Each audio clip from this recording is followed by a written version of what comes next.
This is the second webinar in the series of 2 webinars that we have carried out to provide you a bit of an overview of the 2 documents that we have circulated and shared for consultation and input.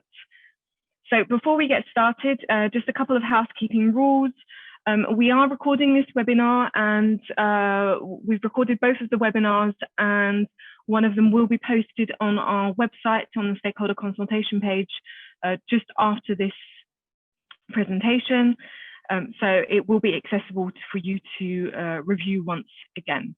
There is an opportunity also to ask questions, so we'll have a bit of time at the end of this presentation for you to ask questions, but do not hesitate to already start with any questions that you may have either in the question and answer box or in the chat box, or also at the end when we do have time for questions, please also raise your hands and we'll unmute you. So also, before we get started, since we do have a couple of our members on this webinar as well, we're just going to read out the antitrust caution and then we'll get started. Just please listen carefully and acknowledge this antitrust caution. The association shall not enter into any discussion, activity or conduct that may infringe on its parts or on the part of its members any applicable competition law. By way of example, members shall not discuss, communicate or exchange any commercially sensitive information, including information relating to prices, marketing and advertising strategy, costs and revenues, trading terms and conditions with third parties, including purchasing strategy, terms of supply, trade programs or distribution strategy. So thanks everyone for acknowledging that. So before we get started, I just want to quickly do a round of introductions of who the CGF Human Rights Coalition Working to End Forced Labour team is. So starting with myself, my name is Nadia Bunce. I am Social Sustainability Manager at the Consumer Goods Forum, and I'm working principally on our Human Rights Coalition, but I also work to support our Forest Positive Coalition, which, as you'll see, we do have a number of linkages with. I'm just going to quickly hand over to my colleagues. I'm hoping they're able to also introduce themselves. So Didier and Syringe, if you are able to quickly introduce yourself. Yes, hello everybody. Didier Bergeret here. I'm working with Nadia and Syringe on CGF coalitions dedicated to human rights, sustainable supply chains, and forest positive. And it's a pleasure to have so many of you here. Hi everyone, this is Syringe, which is Sabrina, and I work on the Sustainable Supply Chain Initiative, as well as the Human Rights Coalition Working to End Forced Labor, together with Nadia Bunce and Didier Bergeret. I'm looking forward to a fruitful discussion with you today, and I hope that we can get your input and insight into our draft consultations. Welcome and thank you. Great, thank you very much. So we're going to start first of all with a brief introduction of who the CGF is and the Human Rights Coalition, for those of you who are less familiar with who we are. And then we're going to give you a more detailed overview of the 2 documents that we have out for circulation, as well as a brief introduction also to the request for proposal, which we recently sent out for expert organisations who may be interested in supporting us.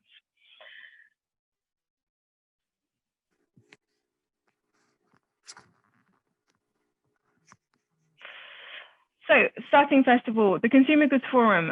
So we are an industry organisation. We are CEO-led. We have over 50 global CEOs who make up our board of directors and set the mandate and direction and strategy of our work. But together, the Consumer Goods Forum, we bring together over 400 members. And really, we're made up of 1,500 industry experts, and we work on a number of different topic areas, and also many different events and working groups to really provide networking and knowledge sharing. So really the objective of what we're working on is to drive positive change and business efficiencies on pre-competitive issues.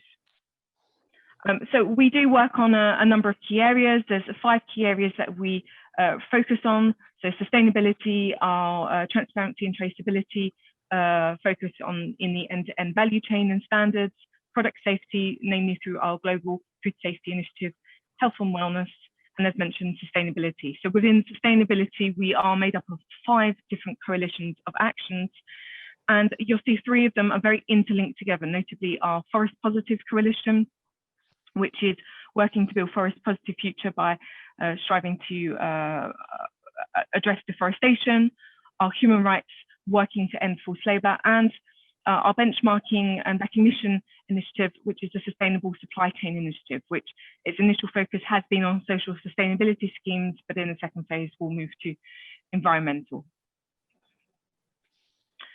So why are we particularly focused on forced labour? So we at the CGF have actually been working on social sustainability and forced labour for a number of years, previously under our governance structure of Social Sustainability Committee.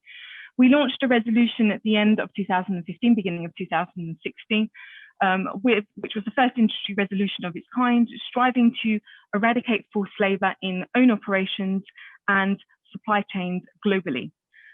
We believe it's probably one of the most pressing and severe human rights issues. Currently, there are over 24.9 million people who are trapped in forced labour, of which 16 million represented in the private sector. The Asia Pacific region accounts for the highest number of forced labour victims.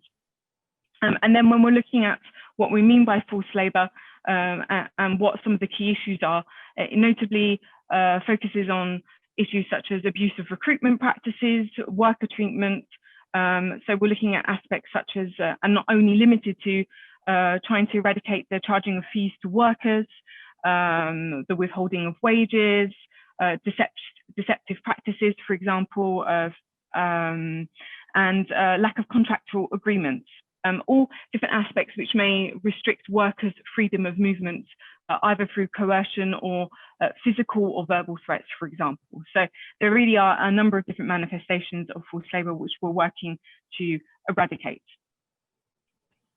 So when we launched our resolution, we believed that it would be important to find a very simple, effective way to communicate the practices that we are trying to address.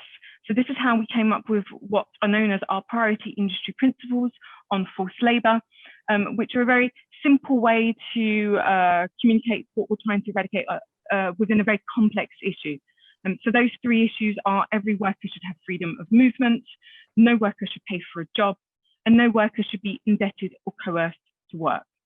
So they're really looking at the different issues which we just highlighted around recruitment fees, around indebtment, around lack of contractual agreements, and all different types of issues around freedom of movement. Our coalition of action is headed up by 2 co-sponsors and 2 co-chairs. So the co-sponsors are 2 CEOs which represent our coalition at the CGF board of director level. So really ensuring that we communicate and garner support for our coalition at leadership level. So that's headed up by Olaf Koch, who is CEO of Metro, and Emmanuel Faber, who is CEO of Danone. So much the way that we work in the CGF is very much parity-based. So we have a retailer college and a manufacturer college. So this is also represented through our governance structure, starting at the co-sponsor level. And then within the coalition itself, we are headed up by 2 co-chairs. So from the retailer college, we have Veronica Buncheva, Global Director and Corporate Responsibility at Metro. And then for the Manufacturer College, Brent Wilton, who's Global Director, Workplace and Human Rights at the Coca-Cola Company. So together, they all provide great leadership for our work. Currently, we are made up of 19 coalition members. We have been recruiting all of this year. We are one of the newer coalitions of actions at the Consumer Goods Forum. So 19 at the moment, but growing. And we will have our official launch later this year in November. So stay tuned for more information. And then, of course, as we mentioned at the beginning of this presentation, we do try to maintain and reinforce those cross-coalition relationships, notably between the 3 coalitions which was highlighted, which was the Sustainable Supply Chain Initiative, the CGF Forest Positive Coalition, to really work together and reinforce our respective agendas.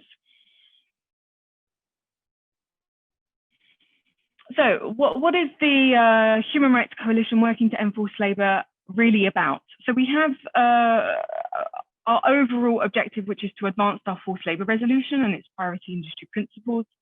This all in alignment with the UN guiding principles to drive individual and collective actions in our businesses and supply chains. And there's 3 coalition objectives. First of all is implementing human rights due diligence systems to target forced labour. Secondly, it's to support responsible recruitment markets. And thirdly, it's to support a focused movement with all relevant stakeholders to jointly expedite the elimination of forced labour.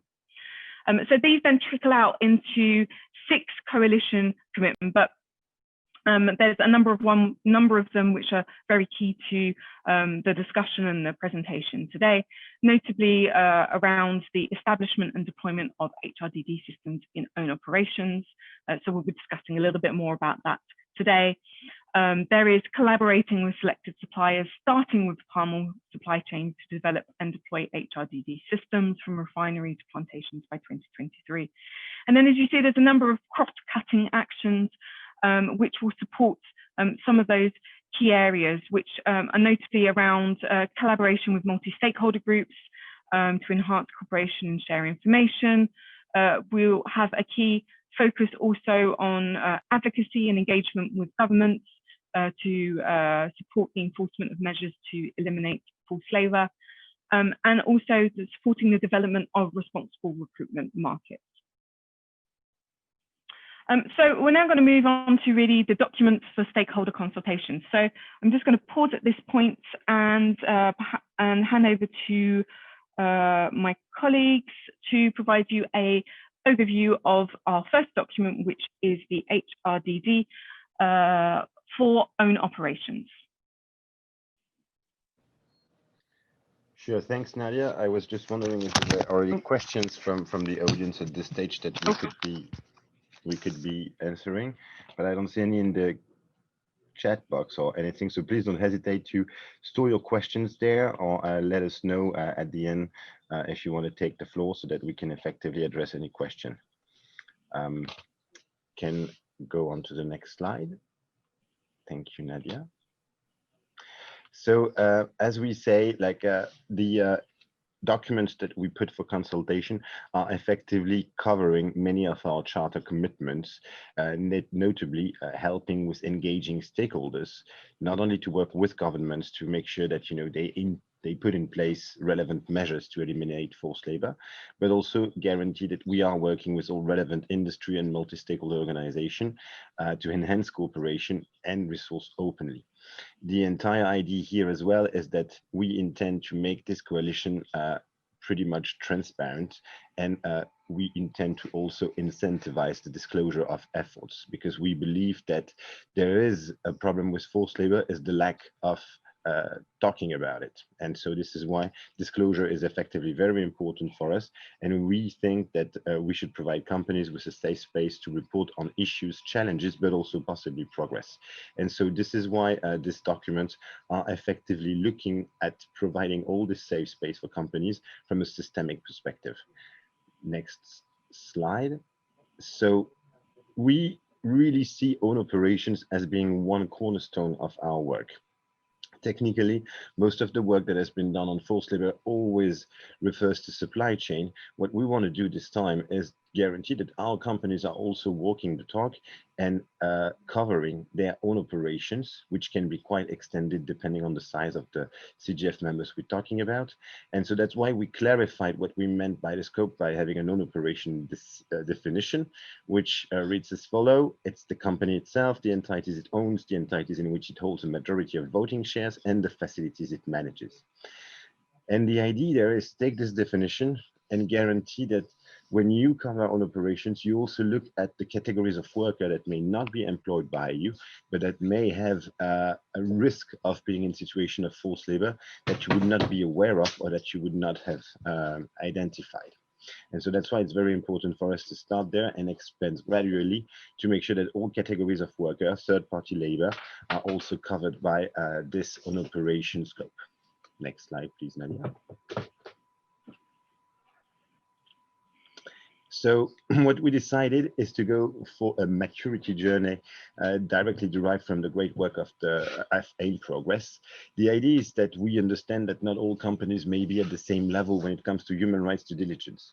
So first, we don't change the official methodology, which is to go for the 6 typical steps of human rights due diligence, from policy governance to remedy, including reporting, assessing impacts, and making sure that you implement and track all the actions that help in addressing human rights issues, and to go for a state where you can be just launching the human rights due diligence framework in on operations, until the stage where you are effectively a leading company in that. And you can see that there is an iterative approach in the entire framework, which allows for each key step of the HRDD framework focusing on forced labor to gradually improve and expand the system internally so that it covers more and more items, and it becomes a very thorough approach to targeting forced labor from a human rights due diligence perspective.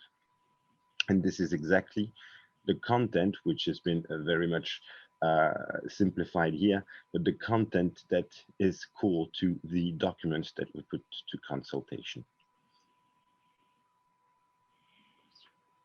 Great, thank you so much, Didier. So the second document that we have developed is our Palmal roadmap. So it's worth noting here is there are actually, with regard to CGF, we have 2 Palmal roadmaps. We have the one which has been developed by the Forest Positive Coalition, and then this is the other piece of that puzzle, which is the Human Rights Coalition Working to End Forced Labour Palmal roadmap. So we are 2 coalitions which have launched at different times, hence the different timings, but the idea is that they will work together to form a consistent whole. So really the main focus of the Palmal roadmap is on the collaboration with selected suppliers to develop and deploy HRDD systems from refinery to plantation level by 2023. That also links into a number of our other coalition commitments, which you see highlighted in yellow on the screen as well.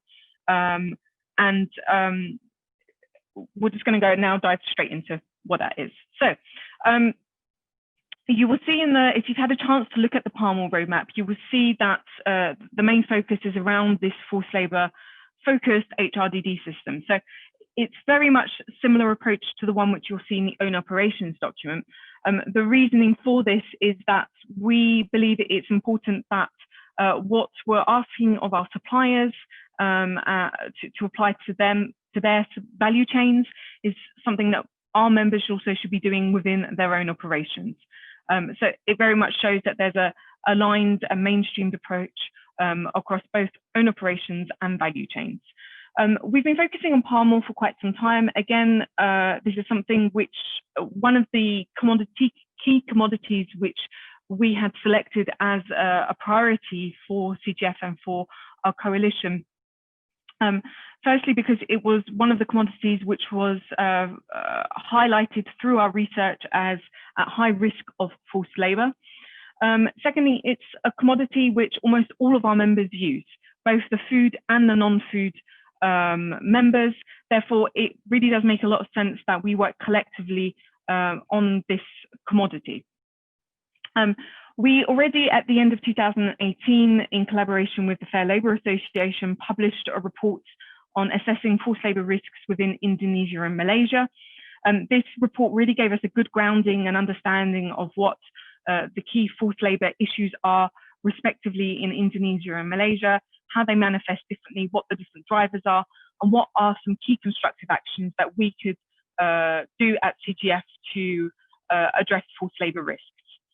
So as part of our theory of change, we believe that human rights due diligence is something which is key to addressing forced labour risks. And this is really something that we would want to, first of all, test and deploy amongst a smaller selected group of suppliers on this. We want it to be representative of a Palmal value chain to understand whether this model is fit for purpose across the different actors of the Palmal value chain. So when we'll be beginning implementation of the Palmal roadmap, we'd like to work really with a variety of different suppliers, both from a refinery level, but also including traders, mills and crushers, plantations, to ensure that the model makes sense for these different actors. And also in terms of scope, not only will we intending to work with direct suppliers, we also want to include upstream suppliers. So we want to understand how this plays out with our suppliers and engaging them on cascading this model to their suppliers. So we understand that this will also require a different approach and a different level of engagement. So really our role as members will be supporting suppliers in the rollout of this HRDD approach. So much as the very similar to the own operations approach, it is covering all 6 steps of a typical HRDD approach, tailored to forced labor, looking at those 6 different categories, and it is based on a progressive maturity journey. We will also want to be, when we begin the implementation of this roadmap, we also want to be looking at issue-specific focus on the ground. So this is something that we will need to do together with the expert organization implementing partner on the ground, and also to work with suppliers to understand what they believe are some key issues that we should be working with them on. This may be, for example, collectively increasing the demand for ethical recruitment, particularly since our initial focus will be on Malaysia. And we do understand that one of the key drivers of forced labor within the palm oil sector of Malaysia is related to the recruitment of migrant workers into the sector. And then a third key area of our approach will be around government advocacy. So this will have to be in line with the approach developed at Human Rights Coalition level, which we're in the process of developing, and also in alignment with the Forest Positive Coalition's Palm Oil Working Group. For us, it doesn't make sense to be going as separate groups to similar governments and similar institutions. We want to come together to these external stakeholder groups, these institutions, with the same type of messaging and the same collaborative actions. So for both the Forest Positive Coalition strategy and workstream and the Human Rights Coalition. We also wanted just to highlight this point as well. So whilst the focus of our Human Rights Coalition Palm Oil Roadmap is on forced labor, since we have identified this as one of the key salient human rights issues, which is really an entry door to focusing on the broader human rights agenda, we do recognize that there are a number of other salient human rights issues within the palm oil sector. Notably when it relates to human rights defenders, environmental rights defenders, and land rights. So we're still at early days in terms of dialogue and understanding this issue, but we do acknowledge that this is very critical, notably for upholding human rights to the communities who live and also make their living within the forest ecosystems. And that it is essential to creating a forest positive future. So this is something, one of the key areas which we're working closely with the Forest Positive Coalition on. So we'd really like to take the opportunity of this stakeholder consultation to gather your views, your inputs, to better understand what are the constructive ways that CGF can contribute to addressing these issues collectively. So we've already started a number of dialogues, and we are planning to organise an ad hoc meeting very shortly, notably on human rights defenders with a few expert organisations and NGOs to understand better the issues. But please do provide us with some inputs on these topic areas of what we could be focusing on as well. So quickly, just a small note on the call for proposals. So you may have seen also at the same time as our 2 documents which are being circulated for consultation, we've also issued a call for proposals for partners to support coalition members in the implementation of the frameworks on the ground and a number of projects within the Human Rights Coalition. So notably on these 2 areas with regards to our own operations of Palm Oil Roadmap, but also in the shaping and supporting the development of responsible recruitment markets.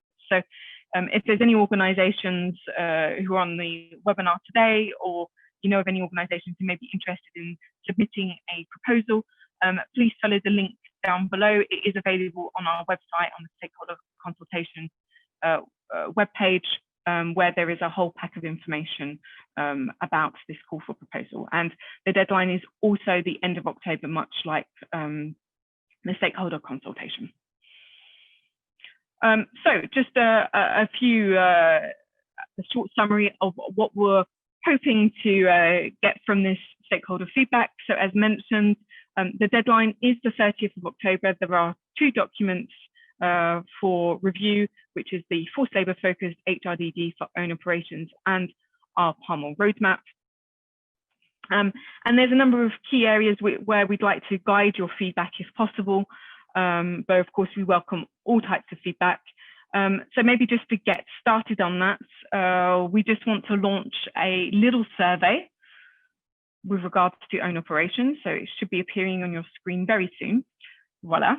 So we'd be interested in knowing, just quickly now, in your view, which scopes should be covered by the Consumer Goods Forum HRDD framework on own operations? So principally, what do you believe are the most important and the most relevant scopes for our HRDD own operations framework? So we're just going to give you a bit of time to vote now. And if you feel that there are other considerations which we should be considering in terms of workers in own operations, please do put your answers in the chat box, because we'd be very interested to hear what you believe should be covered by the own operations scope.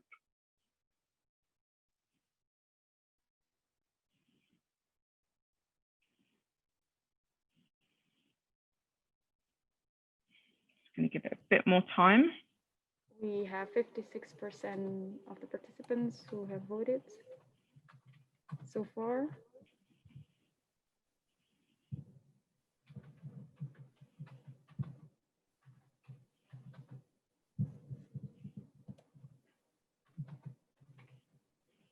Okay, so I think we're going to show the results.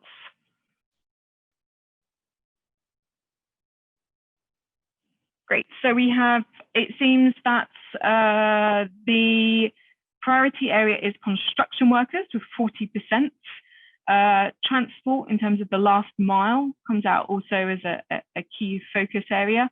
And interestingly, compared to the last time we launched this survey, which was in the webinar on Monday, cleaning personnel has actually been highlighted less as a priority, because this actually came out as the main concern when we asked this question. So very interesting to see that. So thank you everyone for voting. We'll definitely be taking into account those answers. So just quickly to go back to where we would like to guide your feedback if possible.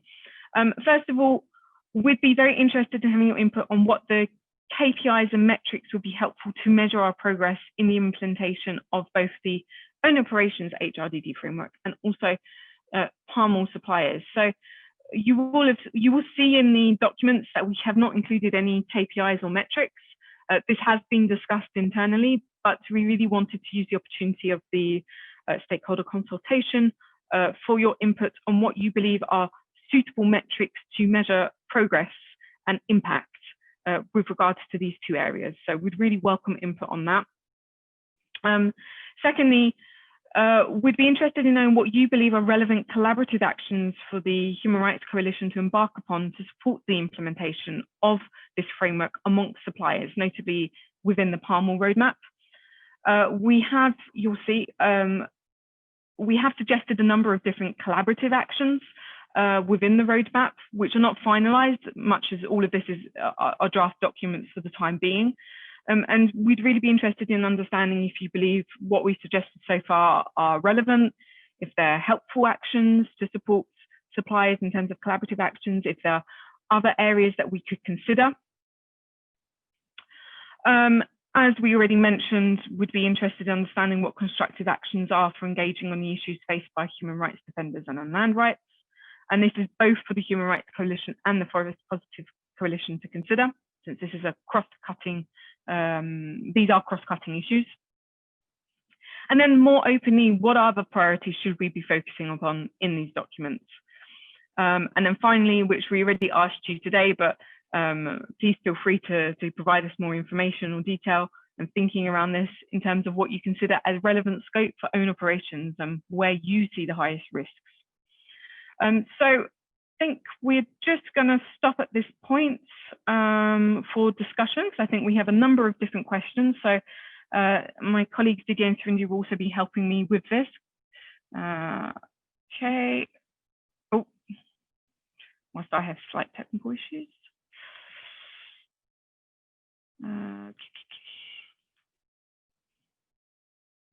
So we have a first question of, has CGF done a review of actions on HRDD that have been done ongoing to prevent duplication?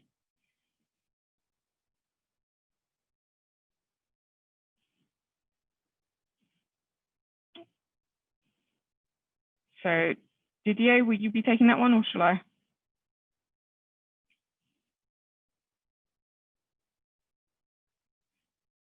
I think we've lost Didier. Okay, so. No, sorry.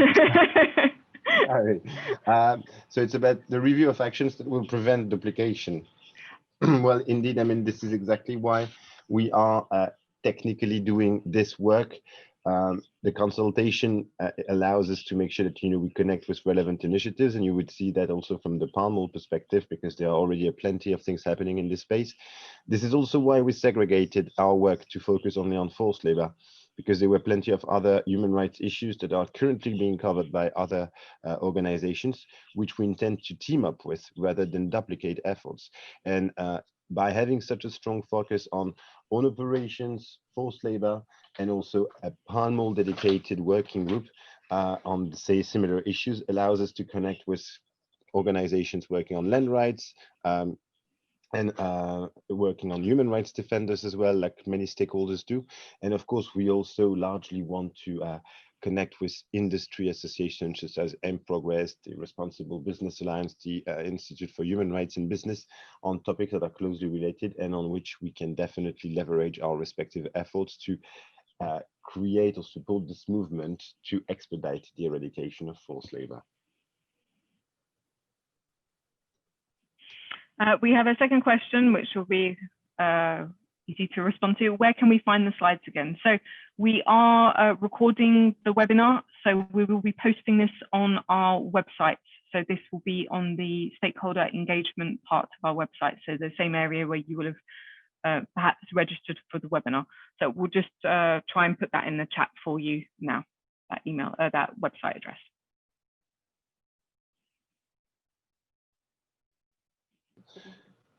So there is also a question on how to make sure selected suppliers, geographies, commodities are significant to create an influence versus the overall operations of all members. Well, I can't count the amount of risk mapping, risk assessments, audit, data mining, and stakeholder consultations we did to effectively pick those geographies and commodities to guarantee that they were effectively significant. I think in the case of forced labor, anyway, everything is relevant. There is a lot to do in seafood, but there are already very good efforts happening there. In palm oil, for instance, the reason why we picked this commodity, it's because it is very relevant to our industry, and it also helps in covering most of our membership, because you can find palm oil in food and non-food products, which are being manufactured and sold by our members. And so that's why, I mean, it happened to us as being one of the relevant ones, also when it comes to palm oil, as in many other commodities. But with palm oil, there are already a large wealth of efforts that have been taken at CGF and at other organization level to tackle this commodity, which is under large scrutiny. What we intended to do here is make sure that there would be a balance between covering the environmental aspects related to the palm oil production and the social ones. And so we feel that it's actually a great addition to everything that already exists, and make sure that we reinforce what has been put in place by relevant organizations as such.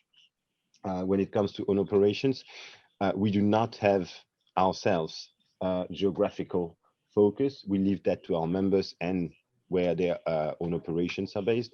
And that's why, I mean, what we intend to guarantee is that they cover 100% of their own operations in relevant geographies to start with, covering high risk categories of workers as well to start with. just respecting what the UNGPs are effectively telling us to do from a methodological perspective. I also see that there is a question around, will there be audit involved to validate the results of 100% coverage by 2025? That's a very good question. What we looked into, it's been 3 years, we have a company results framework where we effectively survey our members, and it's self-declaration. Of course, CGF itself doesn't have the means to investigate all our members to verify the information. So for now, it would remain a self-declaration. You have to, in a way, also bank on the fact that because we are a CEO-led organization and all the CEOs that are committing to the Human Rights Coalition working to end forced labor have read the commitments and know what they entail, they will also guarantee that technically at business operations level, everything is covered the way it should be. We may work with a third party just for the gathering of data and ensuring confidentiality before we publish anything, but that might be the only thing. There will not be an audit of our members themselves to guarantee that they are meeting the commitment, because we trust in their ability and in their wish to effectively walk the talk and be the leaders that they should, being part of this coalition of action.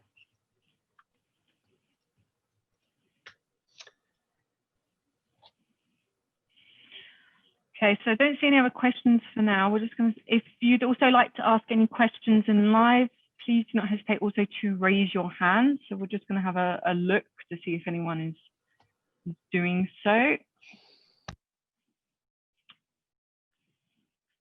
a look in the chat box. I see a question from the Myanmar Center for Responsible Business. And that's, so we have been having the pleasure to work with the Myanmar Center for Responsible Business. Very happy to see that you're conducting and finalizing a sector-wide impact assessment in palm oil sector in Myanmar.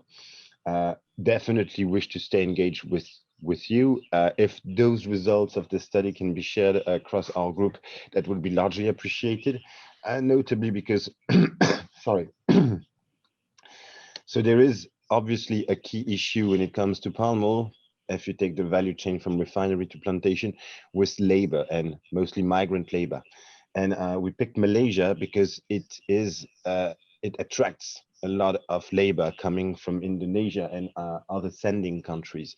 And we really intend to be working on those. And there is a lot also to do with Myanmar.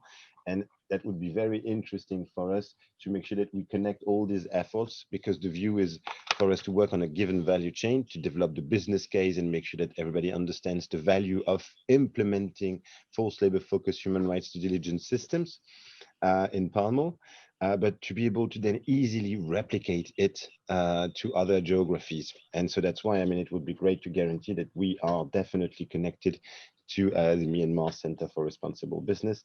And you should be seeing our email addresses later if you don't have it already. So we'll be very happy to connect with you. So we have your email address now, so it's perfect. We'll just put that on the screen so you can see our email addresses as well. So we also have our general email address, which is the social@theconsumergoodsforum.com. So don't hesitate to send us any comments also that you may have for the stakeholder consultation there.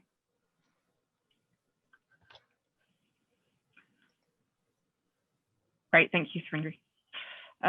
We got any more questions? Also, you can feel free to raise your hand if you want. I mean, it's just, so most of you know Zoom, but you know, it's difficult to handle the Q&A, the chat, and then check the participants if they raise their hand. But they cannot raise their hands.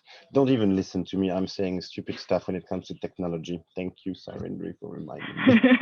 Syringe is the only one who realized. We all keep saying that.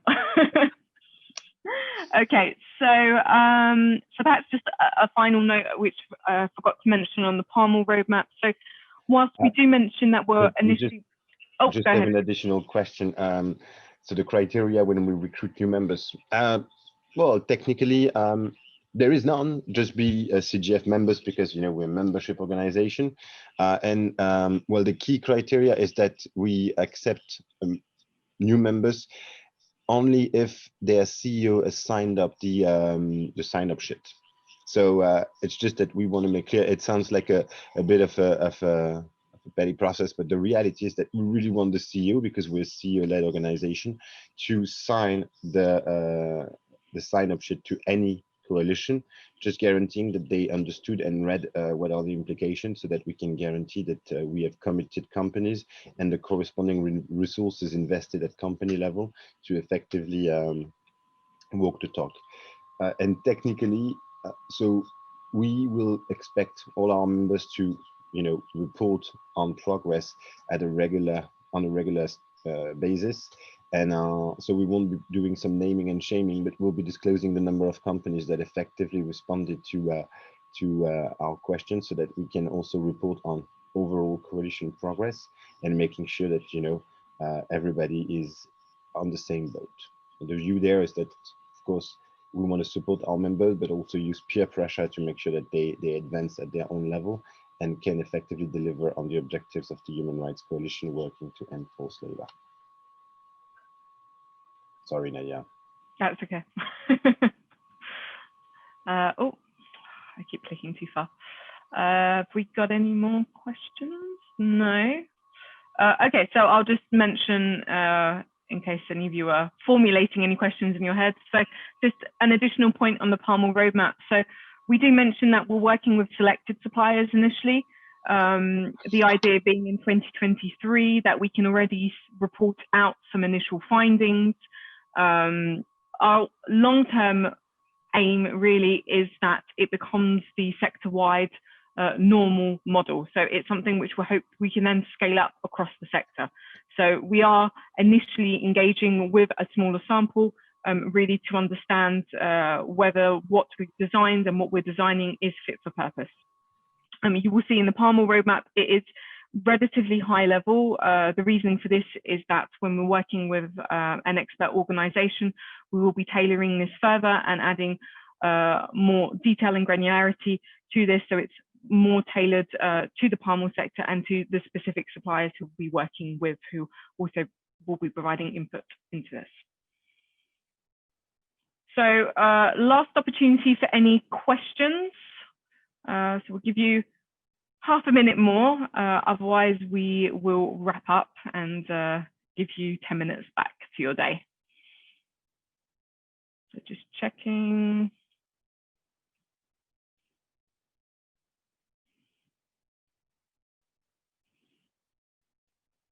I don't see any further questions.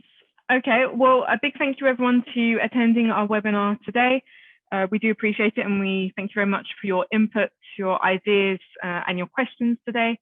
As mentioned, the deadline for feedback is the 30th of October. You have 2 ways of providing that feedback, either via the feedback form which we have put together on our website, or directly by email to us at the social@theconsumergoodsforum.com email address.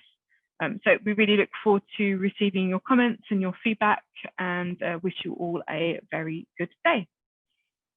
Bye-bye. Thank you, everyone. Bye.